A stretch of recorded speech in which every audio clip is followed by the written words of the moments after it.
Bonjour tout le monde et bienvenue dans ce briefing des marchés du 4 novembre 2020, spéciale édition concernant les élections américaines. Alors tout de suite, avant de commencer, je vous laisse prendre connaissance de l'avertissement légal sur les risques. Alors j'ai eu le plaisir d'animer avec Alexandre Baradez ce matin une émission de 6 heures à 9 heures sur les élections américaines avec les enjeux et les impacts à venir. Je ne ferai pas de partie macro, on va tout de suite s'intéresser essentiellement à la partie technique et voir un peu comment les marchés réagissent à chaud. Comme vous le savez, hein, grosse incertitude actuellement qui domine sur les marchés.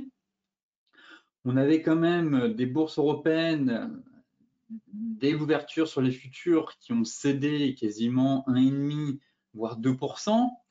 Donald Trump ayant déjoué les pronostics en remportant certains États pivots, ce qui rend bien, l'issue du scrutin pour accéder à la Maison-Blanche plus incertaine que prévu. On a le sentiment qu'on a quand même des marchés paumés actuellement. On fait le yo-yo sur pas mal d'actifs. On avait des marchés qui avaient enchaîné quand même 2 séances en nette hausse en pariant sur une large victoire du démocrate Joe Biden, qui pourrait justement atténuer le risque politique tout en assurant un plan de relance massif à l'économie. Et derrière, on se rend compte que finalement, c'est pas si sûr que ça que la vague bleue remporte les élections américaines. En plus, alors que le dépouillement est toujours en cours, le président sortant, Donald Trump, a déjà revendiqué sa victoire après avoir remporté la Floride, cruciale quand même pour sa réélection, et devancé son rival dans plusieurs autres États décisifs. Toutefois, au moment où j'enregistre cette émission, Joe Biden est crédité de 238 grands électeurs contre 213 pour le président républicain sortant. Mais l'incertitude risque de durer assez longtemps. Donald Trump a quand même eu un discours assez violent suite à sa victoire dans l'État de Floride. Et il pourrait aussi contester les élections. Soit Biden passe, et comme la marge de victoire risque d'être très étroite, c'est une quasi-certitude finalement que Donald Trump conteste l'élection. Et le deuxième scénario est que ce soit Trump qui gagne, ce qui est loin d'être improbable finalement, étant donné la remontada à laquelle on assiste. Encore une fois, Donald Trump a déjoué tous les pronostics et les sondages en 2020 comme il l'avait fait en 2016. Et en cas de victoire de Donald Trump, on serait plus sur une forme de continuité avec un point négatif qui est la question quand même de la dépense publique, de la relance et des dépenses en infrastructure que l'on attendait dans un contexte de vague bleue. Et ces plans de relance pourraient être moins importants dans le pays, puisque les marchés attendaient tout de même une victoire de Joe Biden et c'était essentiellement ça qui avait permis, rappelez-vous, ce rebond sur les marchés, puisque Joe Biden prévoyait un nouveau plan de relance, voire qui pourrait être même supérieur de 700 milliards à celui qui est prévu actuellement. Toutefois, la contrepartie, c'était aussi que Joe Biden souhaitait relever le taux d'imposition sur les sociétés, ce qui pourrait aussi impacter les bénéfices à venir à moyen long terme. Toutefois, on constate quand même que la probabilité d'une victoire de Donald Trump a fait quand même bondir le compartiment technologique, puisque les futurs sur le Nasdaq ont quand même enregistré une hausse de plus de 2%. L'administration démocrate étant perçue, on va dire, comme moins favorable aux géants américains de la tech. Tout de suite, on va s'intéresser aux indices et essayer de décortiquer un peu les mouvements irrationnels qu'on a pu avoir depuis l'ouverture sur les futurs à 8 heures du matin, même sur les futurs américains, hein, dès minuit, on était sur une hausse du Dow Jones, du Nasdaq, et derrière, on a quand même eu une belle dégringolade, ce qui montre tout simplement que les marchés sont un peu paumés et que le risque d'incertitude risque encore d'être très présent sur l'ensemble de la semaine. Regardez, on a quand même fait une belle bougie, sorte d'avalement, mais on a fait surtout un très beau gap baissier. On lâchait quand même plus de 1,5%. Derrière, on s'est vite repris. Mais finalement, le marché, pour moi, est complètement indécis, difficile d'orienter des stratégies, je trouve, à moyen court terme. Hein. Je ne m'attendais pas à ce que le marché fasse des mouvements si violents, surtout si on se base sur le futur, où là, on voit quand même, voilà, c'est quand même assez impressionnant. Hein. On est passé de 4660, 4680 à quasiment 4850. Donc on a vraiment des mouvements, sentiment de yo-yo, que ça part un peu dans tous les sens. Vous voyez, belle accélération baissière, on reprend. Finalement, on semble se stabiliser.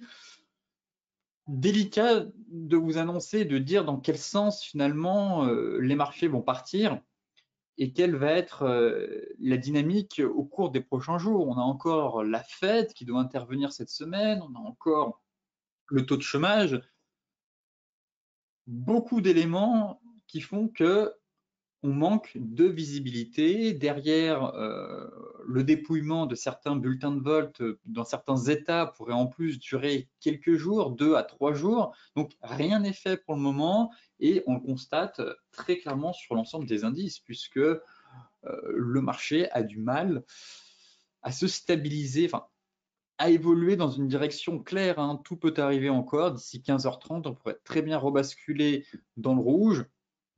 La clôture hebdomadaire va être vraiment très importante. Ça va permettre de filtrer, je pense, et d'éliminer un peu ce bruit de marché qu'on a actuellement. Pour ma part, actuellement, il faudra surtout surveiller une cassure et une accélération à moyen terme. Vous voyez, de cette zone 4870, 4900, voire allez, 4910. Là, ici, on a une belle zone de résistance, couplé avec cette oblique baissière, et on a l'AMM, la moyenne mobile de 200 périodes et l'AMM 50 périodes qui arrive droit dessus, droit sur les prix. Donc là, très belle zone à surveiller, peut-être aussi pour une stratégie vendeuse si on constate un essoufflement du marché, si le marché commence à manquer de carburant et ne parvient pas à s'extraire de ce gros niveau technique, retomber et assister peut-être à un rebond technique. Et dans ce cas-là, si on échoue sur ce niveau, eh bien encore une fois, on a un joli gap ici à venir chercher et de nouveau reprendre appui sur les 4007. En revanche, c'est vrai que si on parvient à s'extraire, eh bien, on aura eu un effet de panique de court terme ici, et derrière, on pourrait très bien réaccélérer de nouveau pour aller chercher 5050 et pourquoi pas à moyen long terme repartir de plus belle en direction des 5250 points. En données 4 heures,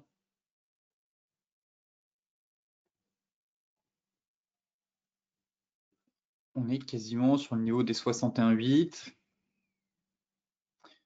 Difficile d'avoir un peu plus de visibilité, je trouve, de parler de stratégie, puisque tout peut basculer d'un moment à un autre. Finalement, on se rend compte que les sondages se sont une nouvelle fois bien plantés et que derrière, les anticipations faites par les marchés, eh bien, pourraient elles aussi être un peu bancales. Donc, prudence sur l'ensemble des indices, surveiller les grosses zones techniques qui, pour moi, est cette fameuse zone située à 4880, 4916.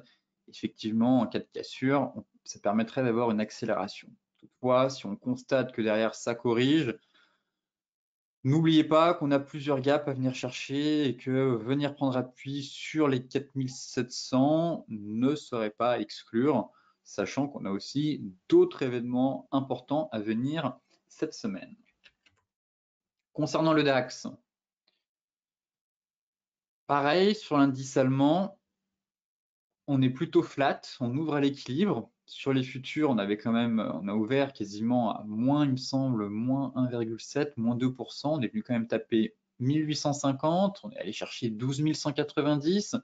Donc, vraiment des mouvements assez impressionnants sur l'ensemble des indices.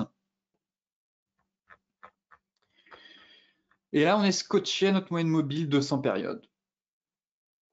Pareil, pour l'instant, toujours ce sentiment de rebond technique sur l'indice allemand qui sous-performe son homologue français. Vous voyez quand même que la propreté, on est sur le niveau des 38,2 et il va falloir réussir à franchir ce niveau pour accélérer sur le niveau des 50 et revenir, reconquérir la fameuse ligne de coup de l'épaule tête épaule.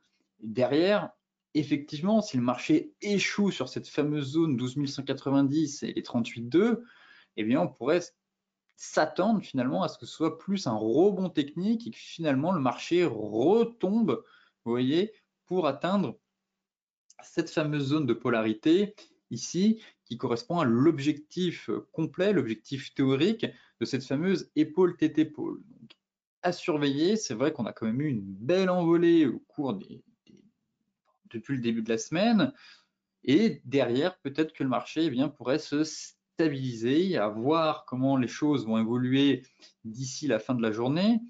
Toutefois, pour le moment, comme je vous le disais, rien n'est fait. Il ne faut pas non plus anticiper trop rapidement la reprise haussière. C'est vrai qu'on a eu, actuellement, on assiste quand même à une reprise en flux, une reprise haussière.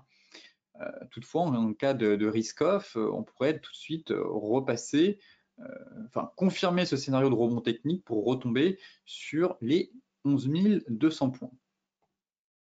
En données 4 heures, pas beaucoup d'informations, je trouve. On est sur un niveau clé. C'est vrai que si on casse, je verrais bien une accélération du marché pour aller chercher les 12 400, voire la moyenne mobile 50.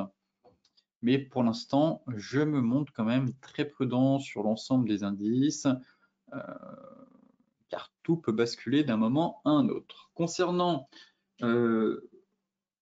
les indices américains, on va tout de suite aller sur les futurs, avec le S&P pour commencer. Voilà, un yo-yo. On fait pas mal de mèches,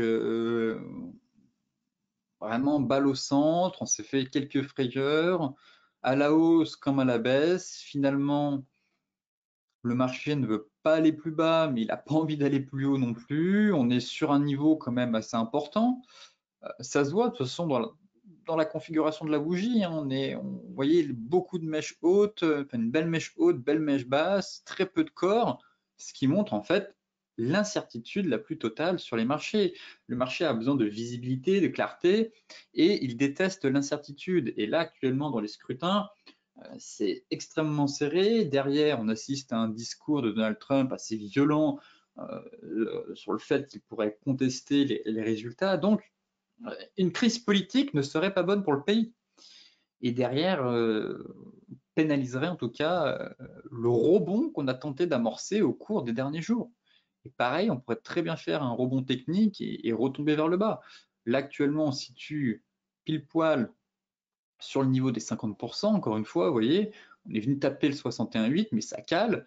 Il faudrait que le marché réussisse à franchir les anciens plus hauts historiques de février 2020, qui font office de résistance.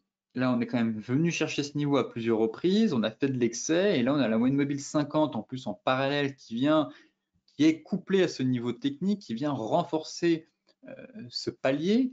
Et donc derrière, effectivement, en cas de cassure, on pourrait tenter d'aller chercher, de retourner quasiment sur les plus hauts. Mais pour l'instant, sentiment quasiment qu'on est dans un range finalement sur l'indice américain, sur le S&P. Voilà, un énorme range juste ici. On a eu du mal à faire une belle rotation complète. Mais phase d'indécision, phase de range, et là actuellement 50% de retracement de la dernière vague de baisse, donc balle au centre, très clairement balle au centre, indécision la plus totale, et reste à savoir comment eux, les marchés américains, vont réagir à l'ouverture à 15h30. Toutefois, à surveiller, hein, potentiellement toujours, je n'exclus pas un retour sur la borne de base de ce range. La cassure d'une des deux bornes, bien évidemment, donnera le tempo pour la suite. En revanche, si derrière on parvient à s'extraire des 61,8, alors là, j'estime quand même qu'il y a une grande probabilité pour que le marché effectue une rotation complète des prix et qu'on revienne chercher, vous voyez, cette oblique haussière, voire la borne haute de ce range. Mais ici, on a une très belle oblique qui passe par tous les plus hauts. Hop, on a fait de l'excès sur mèche. Voilà. Pour l'instant, sentiment de range. Mais derrière, le S&P pourrait tenter d'accélérer en cas de, si on n'assiste pas à une crise politique aux États-Unis au cours des prochains jours, voire des prochaines heures, de remonter doucement mais sûrement, de continuer dans cette dynamique qu'il a su garder, qu'il a enclenchée en tout cas depuis le creux du mois de mars. Mais pour l'instant, voilà, on est très clairement dans un range. Et effectivement, si on sort par la borne haute, ça pourrait donner un peu comme ici, hein, vous voyez, on avait un magnifique range en données daily qui durait depuis pas mal de temps. Là, on a eu les élections derrière. Hop, juste ici, le 7 novembre, on a fait une fausse sortie. Là, jour des élections, au mois de novembre, si je zoome un peu sur cette bougie, et derrière, le marché s'est envolé. Après, il y avait bien entendu la politique fiscale de Trump qui a permis de doper de manière artificielle le marché action, mais on était dans une phase de consolidation de long terme, j'ai envie de dire, étant donné qu'on évoluait dans un range, mais le catalyseur, ça a été les élections. Donc là, pareil, le problème, c'est les incertitudes qui menacent les élections. Mais sinon, si le marché digère plutôt bien l'ensemble des news et ne panique pas, cette sortie de range, en tout cas, il y a une forte probabilité qu'on assiste à une sortie de range par le haut et qui pourrait conduire le S&P vers de nouveaux plus hauts historiques. Exactement même scénario sur le Dow Jones. Le Dow Jones flat, lui aussi, dans un range. On avait exactement la même configuration en 2016, à savoir un magnifique range, vous voyez, hop, juste ici à peu près. Et jour des élections, hop, sortie de range par le haut et derrière le marché accéléré. Et là, pour l'instant, même constat, on est vraiment dans un range. À l'aube, potentiellement à la clé, en tout cas, un double top qu'on a tenté de confirmer en fin de semaine dernière. Toutefois, on a une semaine qui s'annonce extrêmement chargée.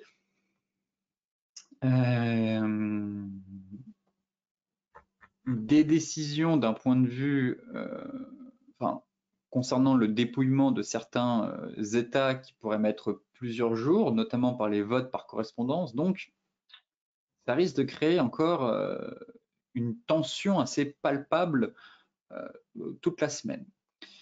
Sinon, la dynamique, elle est exactement la même que sur le S&P. Hein. Vous voyez que la bougie, c'est une bougie d'indécision. On est quasiment sur un doji, mèche basse, mèche haute, balle au centre.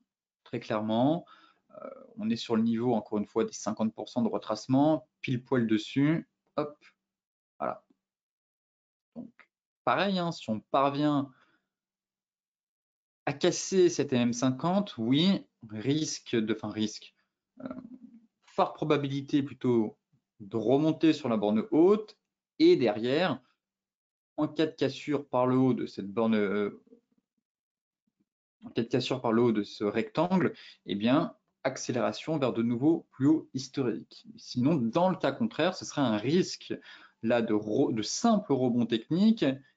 On retape finalement, qu'on retourne chercher la borne basse, et si derrière on accélère et qu'on sort par le bas, potentiellement toujours en place un double top et une figure chartiste de retournement. Donc les jours à venir vont être très importants sur la dynamique, en tout cas de moyen long terme, sur l'ensemble des indices américains, car là on a quand même un beau range, une sortie par le haut, voilà, on pourrait assister à une accélération d'au moins 5, 6, voire 8% sur l'indice, et à la baisse ce serait pareil. Donc, très clairement, une phase très importante sur les marchés américains, juste avant la fin de l'année, qui pourrait mener à des arbitrages de portefeuille, autre façon de voir votre trading aussi, soit plutôt penser à des stratégies vendeuses, soit au contraire renforcer certaines lignes du portefeuille pour accompagner ce mouvement, étant donné qu'en plus, généralement, les 2 derniers mois de l'année sont plutôt bons en bourse en matière de performance sur l'ensemble des indices. Et en données 4 heures, pour terminer, j'avais oublié de noter qu'on avait une magnifique divergence en données 4 heures sur la borne basse et on est venu chercher pile poil l'objectif des 50% ici sur le Dow Jones. Et là, pour l'instant, ça se voit même en données 4 heures, on est vraiment dans de l'indécision la plus totale. Autant là, on avait une reprise haussière et autant on cale sur le niveau des 50 et le marché est bloqué entre une MM200 et MM50 et ne sait absolument pas dans quelle direction où aller. Peut-être que d'ici la fin de la journée, on aura un peu plus de news et peut-être que aussi les investisseurs américains, à l'ouverture des marchés à 15h30, arriveront, eux, à se positionner et à prendre une direction claire qui pourrait nous donner un peu plus de visibilité pour les jours à venir. L'euro-dollar, pareil, yo-yo, on perdait quand même, il me semble, quasiment pas loin de 1% ce matin, on est toujours en perte de 0,5. Il faut surveiller les niveaux clés tout simplement et pas se faire piéger par ce bruit de marché de court terme. Est-ce qu'on pourrait pas évoluer de nouveau dans un range ici? On a le sentiment qu'on a un range, toutefois, très difficile la paire euro-dollar en ce moment, assez piégeuse entre ces canaux haussiers, baissiers, ces ranges un peu larvés, je trouve. Sinon, le range serait dans ce style-là.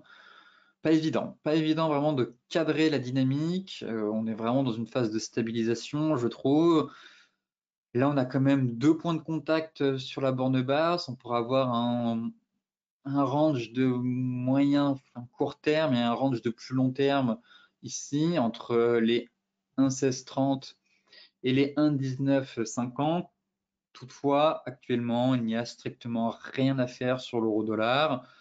Je garde en tête quand même ce canal baissier en me disant, tiens, finalement, si ça casse, on pourrait venir prendre appui sur les 1,1565. Mais dans l'optique, on est plutôt dans une phase de stabilisation et il faut surveiller les niveaux clés qui sont les 1,16, 1,16, 1,1630 pour intervenir sur le marché.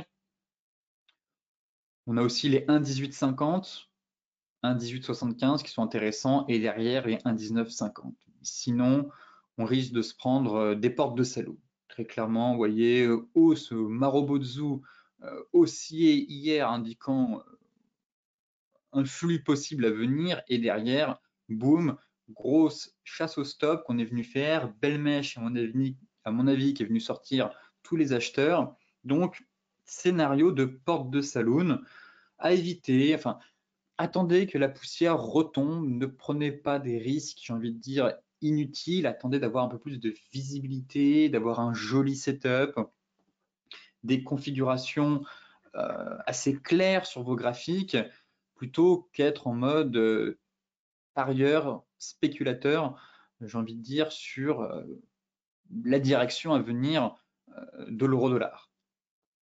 En tout cas, pour moi, je préfère cadrer vraiment la paire dans un range. Et actuellement, voilà, on fait une hausse, baisse, hausse.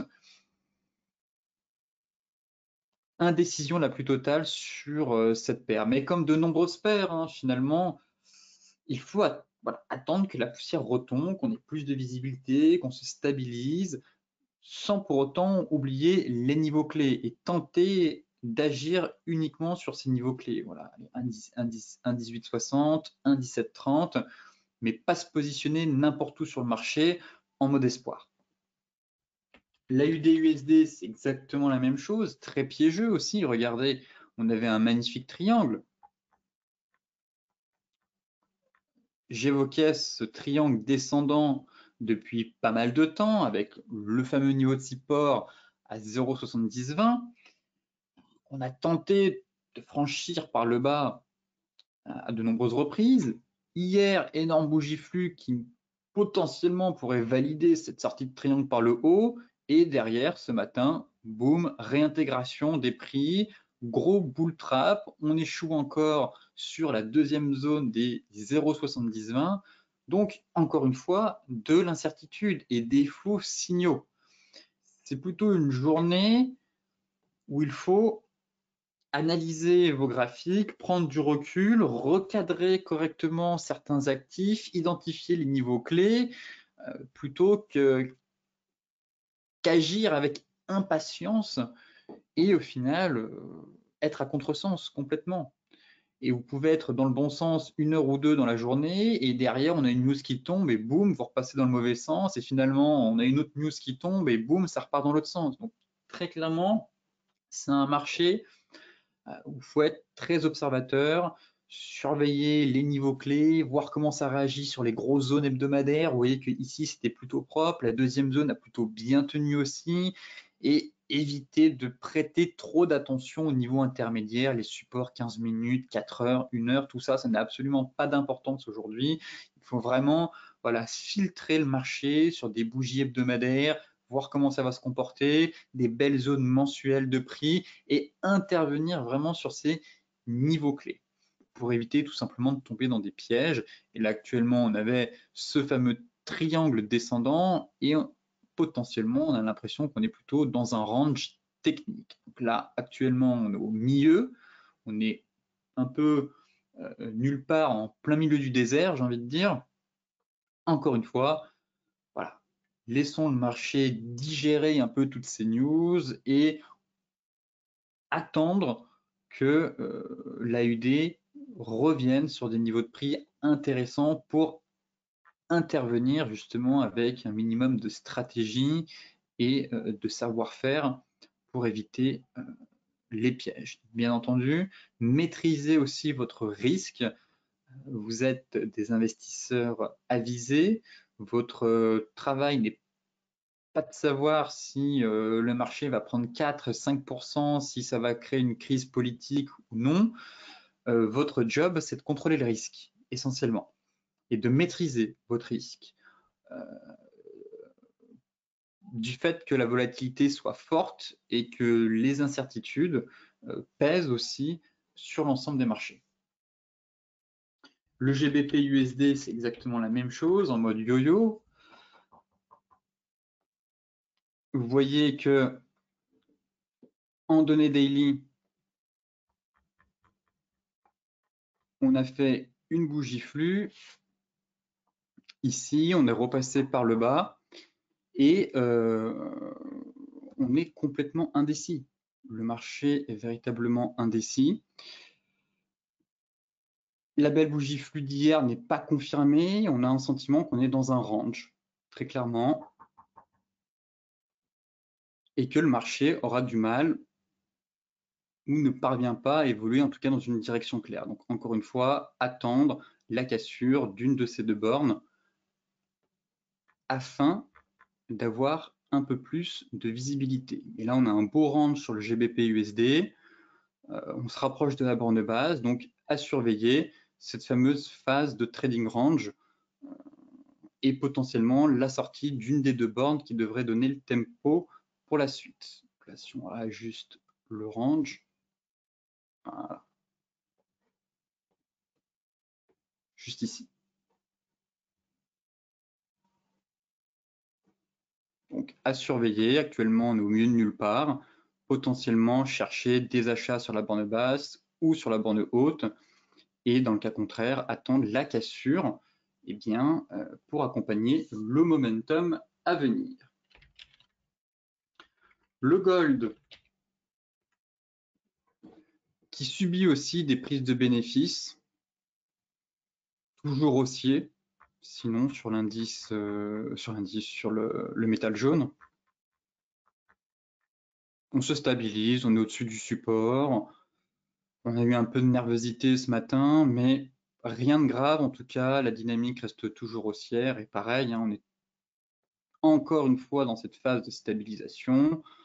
Rappelez-vous, on a le plaquage jaune en hebdomadaire qui vient se caler juste en dessous. Tant qu'on n'enfonce pas le niveau, rien de grave, pas de risque de dégringolade d'aller chercher les 1790. Toutefois, pour moi, le véritable signal, ce serait d'aller chercher les 1930 pour accélérer à la hausse en direction des 2000, puis de nouveau aller chercher les 2070 $. Mais de manière générale, le gold garde quand même une belle dynamique. On va avoir des nouvelles liquidités de la part des banques centrales. Si Joe Biden est élu, un nouveau plan de relance, le dollar pourrait continuer à se déprécier. Des taux d'intérêt réels négatifs. Donc, dans une optique de moyen long terme, le gold reste bien entendu très haussier.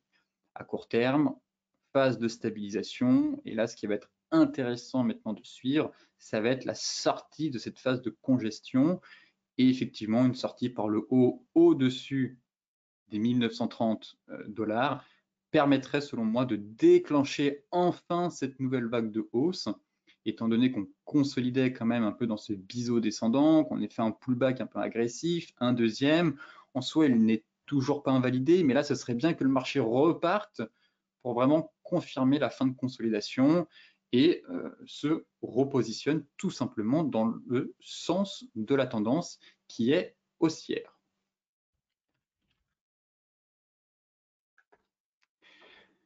Le Brent, énorme bougie flux lundi, belle remontada aussi du pétrole Brent avec un avalement. Le marché anticipait encore une fois une victoire de Joe Biden, et Joe Biden est plutôt pour les énergies vertes et il pourrait donc limiter la production de schiste, ce qui, par effet ricochet, pourrait doper les cours du secteur, enfin les cours du pétrole Brent. Donc derrière, voilà, par les anticipations du marché, on a quand même eu une belle remontada sur le pétrole. La hausse reste quand même limitée, hein. La crise du Covid n'est toujours pas terminée, on est en plein dedans. Les nouvelles mesures restrictives risquent d'impacter la demande. Toutefois, le pétrole semble en tout cas avoir marqué un point bas à court terme. En hebdomadaire, ce qui va m'intéresser, c'est de savoir si le marché reprend de la hauteur et des couleurs d'aller sur la zone des 45,2. Vous voyez ici, pour tenter une nouvelle fois de tester et de travailler cette fameuse zone de résistance. Là, en plus, on aura la moyenne mobile 50, donc intéressant de voir comment la réaction des prix va se faire sur ce palier, derrière potentiellement un range. Hein, on est quand même sur un niveau, j'estime que le pétrole aura du mal à aller chercher bien plus haut et qu'on pourrait en fait évoluer dans un range de moyen long terme entre 45 et 37,3 durant plusieurs semaines, voire plusieurs mois, dans l'attente d'avoir une visibilité sur la demande à venir. Donc ça, c'est plutôt un scénario de moyen long terme. Et à court terme, pour le moment, on est en train de repasser. On avait une divergence 4 heures qui a été validée. Prochain palier à aller chercher, 41,5. Et si on continue d'accélérer, ce sera les 43,40 en données 4 heures. Pour l'instant, la divergence a été validée. On est venu chercher le niveau des 50% très largement.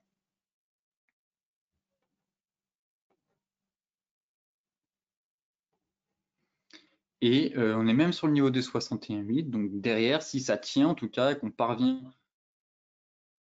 à franchir ce niveau, on a une probabilité de retracer tout le mouvement baissier et donc de retourner sur l'ancienne borne haute de ce range.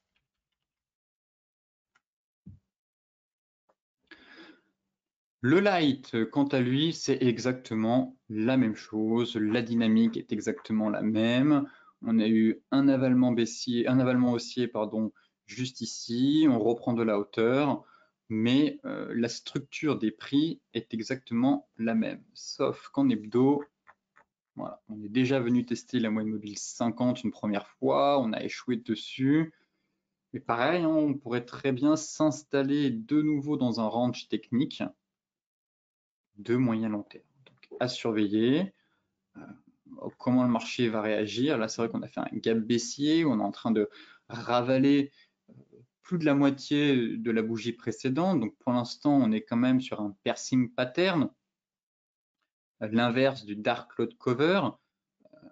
Et si on clôture dans plus de 50% de la bougie précédente, effectivement, ce pattern sera validé. Si on avale le corps, on sera sur un avalement haussier. Donc là, on tente quand même de marquer un point bas de court terme et peut-être que derrière, ça va permettre, comme je vous le disais, de déclencher un range de moyen long terme sur le pétrole entre 35,85 et 43,20, ce qui est quand même un beau range technique et dans l'attente d'avoir une meilleure visibilité sur les semaines, les mois à venir concernant l'évolution du Covid.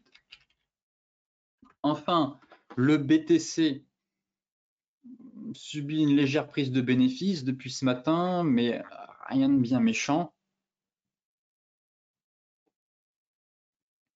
Toujours un peu cette divergence baissière qui semble se mettre en place, mais ça monte. Pour le moment, c'est des plus bas, des plus hauts, de plus en plus haut. Pour moi, le seuil critique, ce serait qu'on enfonce les 13 000 points. Là, on s'est même, le marché s'est même offert le luxe de sortir par le haut de ce canal haussier. Les acheteurs gardent la main. Prochain palier, 14 400. Et puis le prochain, il me semble, autour des 15 500, voire 16 000. En soi, elle n'est toujours pas validée, cette divergence baissière. Donc, pas d'inquiétude dans l'immédiat. Tant qu'on est au-dessus des niveaux de support, je considère que la divergence est peut-être validée par le RSI, mais il faut aussi surtout regarder les prix. Si les prix sont sur un niveau de support, on ne s'amuse pas à vendre un niveau de support, on attend sa cassure. Et là, très clairement, on est au-dessus du niveau de support. Sentiment qu'on a un marché qui est peut-être monté un peu haut, un peu vite, mais peut-être qu'on a une divergence, mais aussi peut-être que le marché va juste reprendre son souffle, se stabiliser. Là, on prend quand même, on a fait une belle vague de hausse, les marchés ne montent pas en ligne droite, on est dans un top et peut-être qu'on pourrait assister à une nouvelle phase de stabilisation à venir au cours des prochains jours. Vous voyez que même là, en données 4 heures, la moyenne mobile 50 fait parfaitement le job, vient soutenir les prix à chaque fois, donc pas d'inquiétude. Moyenne mobile 50 au soutien, zone de prix horizontale en soutien aussi. Sentiment que le RSI est peut-être tout simplement aussi en train de se dégonfler, pas parce qu'on a une divergence. Vous voyez ici, il y avait une divergence, elle n'a pas été validée. Pourquoi? Parce qu'on était encore sur un niveau de support et que tant que le support n'est pas enfoncé, il ne faut pas analyser, enfin, baser uniquement son setup de trading sur les divergences sans regarder les prix. Et tant qu'on est sur un niveau de support, on ne s'amuse pas à vendre un niveau de support. Et derrière, ça permettait juste au RSI voilà, de se dégonfler. Ces phases de stabilisation permettent aux indicateurs de se dégonfler, au marché de respirer. Et là, encore une fois, en données daily, on pourrait très bien assister à une nouvelle phase de stabilisation à venir sur le BTC. Mais sinon, très clairement, si on bascule sur les unités de temps plus courtes, on se rend bien compte que la tendance est très clairement haussière et que les acheteurs gardent la main et qu'il est encore possible, qu'il est même envisageable et plausible qu'on fasse de nouveaux plus hauts annuels au cours des prochaines semaines. Écoutez, sur ce briefing des marchés touche à sa fin. Comme d'habitude, je vous mets... alors non, il n'y aura pas de briefing quotidien concernant le briefing des marchés, puisque je n'ai pas publié d'article ce matin. Toutefois, vous pouvez retrouver l'émission, notre émission avec Alexandre Baradez, qu'on a effectuée, qu'on a faite ce matin de 6 h à 9 h, si vous souhaitez obtenir un peu des informations sur les enjeux à venir, quelques charts macro, les perspectives concernant les performances à venir des indices, sur les enjeux politiques et les enjeux monétaires, la crise du Covid. Voilà, on a débattu de tout ça pendant 3 heures ce matin, donc il y a un peu une mine d'informations sur ce webinaire qui est disponible sur la chaîne YouTube de IG Market. Écoutez, soyez très prudents. On se retrouve vendredi pour faire un point complet sur les marchés et voir justement comment les investisseurs auront digéré les élections américaines. Et cela nous permettra peut-être d'avoir un peu plus de visibilité pour les semaines à venir. Sur ce, restez prudents, maîtrisez votre risque et on se retrouve vendredi pour faire un nouveau point sur les marchés.